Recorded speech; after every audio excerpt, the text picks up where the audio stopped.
पता है क्यों? क्यों भैया जी? इसलिए खुश हूँ जो छतरी हाँ हाँ एकानवे किला में किसी को हाथ नहीं आया। हाँ भैया जी।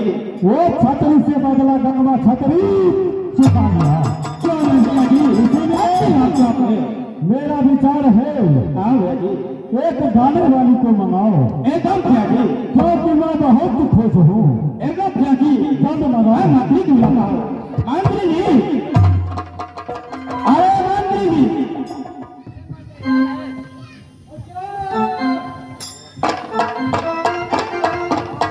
देखो मंत्री जी,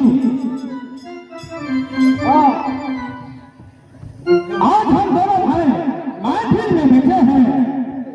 तुम जाओ कुछ गाने वाली कर आओ और यहाँ पर नाच गान होगा और रसीला होगा, क्योंकि हम लोग का दिल बहलाएगा। जाओ उसे बुला के लियो। हाँ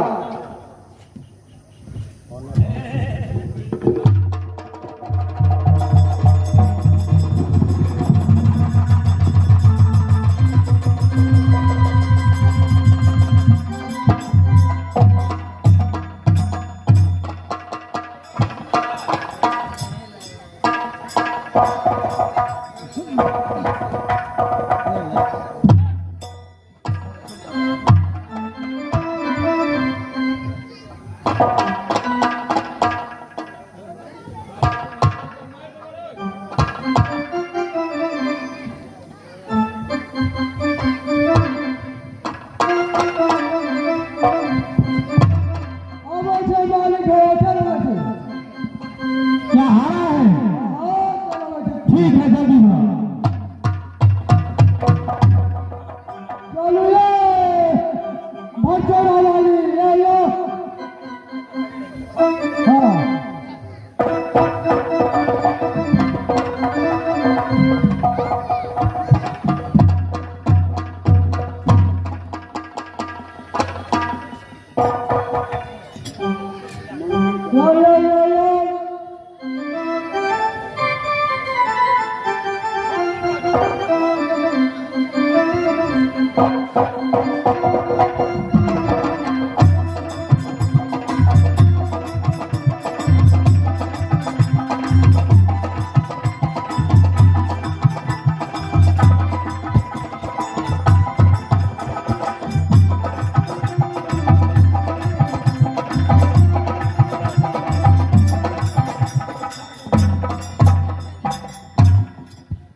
हाँ महाराज, क्या आप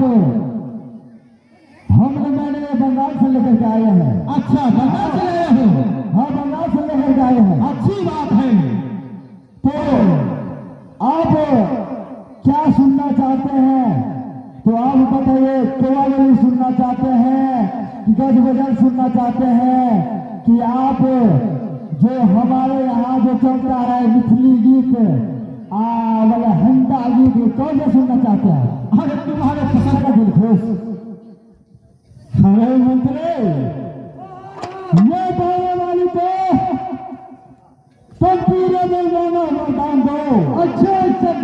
विराट बख्शीश दे करके पूरा सोना चांदी से पालन क्यों नहीं ये 4 चक्का दे लाया है वो भी दे देना। क्या चिंता रहा साल का कमी है क्यों नहीं सोना चांदी से भरपूर करने के काम ठीक है चलो अरे भाई चलो। हाँ भैया जी हम तो मन गदगद हो गया। क्यों नहीं भैया जी चल करके बात हाँ बहन बारी के हाथों से कुछ भोजन करते क्यों नहीं भैया जल्दी चलो चलो चलो भैया जी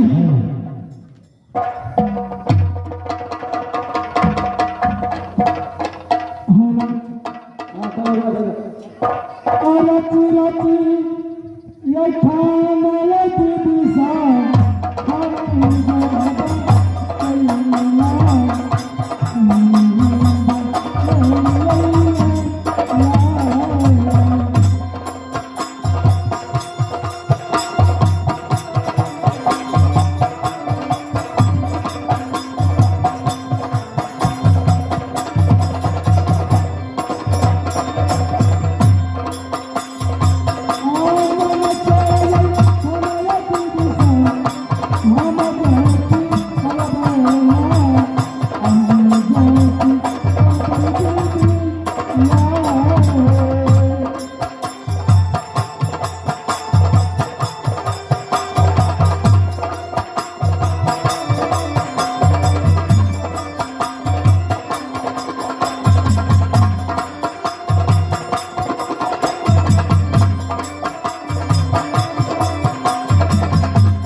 परमात्मा जी ये तो बहुत अद्भुत मुझे बुला रहे परमात्मा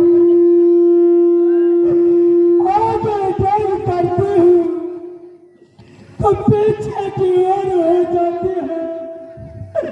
आह भगवान अब बढ़िया से ये गुनाह में ये दीदी सा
रोना धोना कैसे?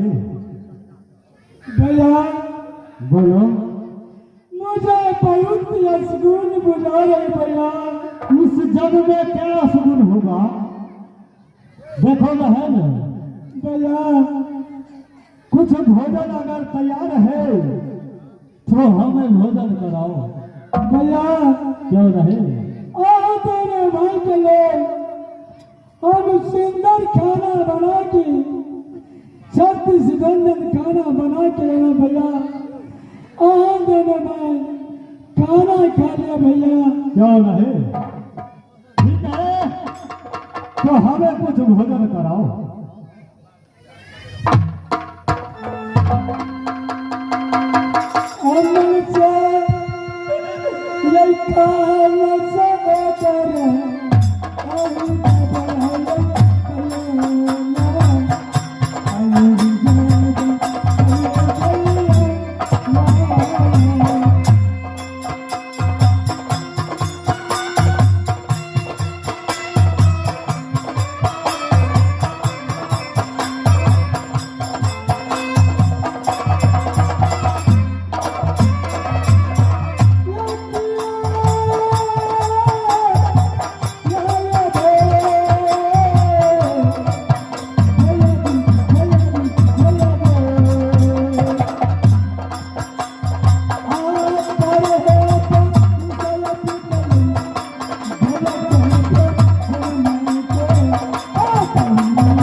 हाँ भैया जी। 12 बरस के बाद क्यों न भैया जी? बहन के हाथों की भोजन खाकर क्यों न भैया जी? मुझे नींद सा आने लगा है।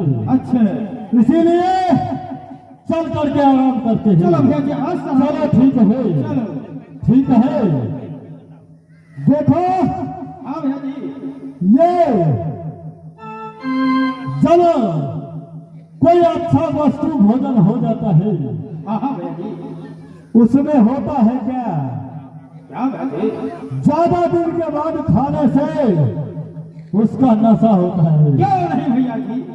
इसीलिए ये गुप्त रहना चाहिए बात। एकदम भैया जी। जो वहां बीत गया सो बीत गया। क्यों नहीं भैया जी? जो बराबर है वही सच्चा है। इसीलिए आज जित बहार बाबा का उपास है। हाँ हाँ भैया जी। आज ही का दिन गुगली का जन्म होगा। क्यों नहीं भैया जी? ये बहुत ही शुभ बात है। एकदम भैया जी।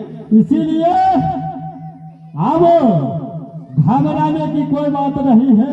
ठीक है भैया जी। जो दुश्मन था वो रास्ते से जा चुका। अच्छी बात है भैया जी। क्यों नहीं? आल हट गई।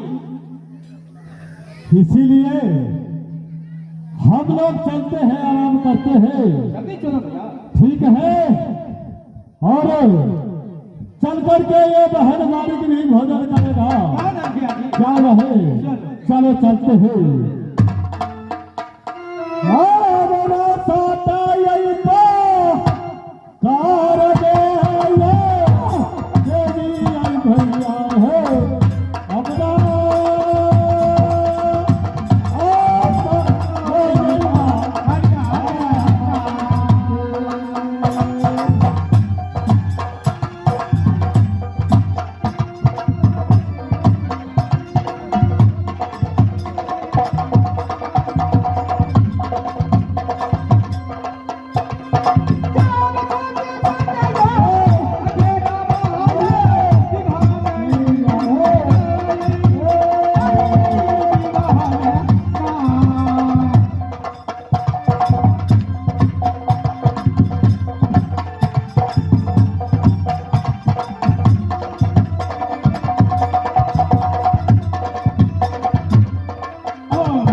हाय भगवान, भाभी की बचन से आंगन घर में झाड़ू लगवा के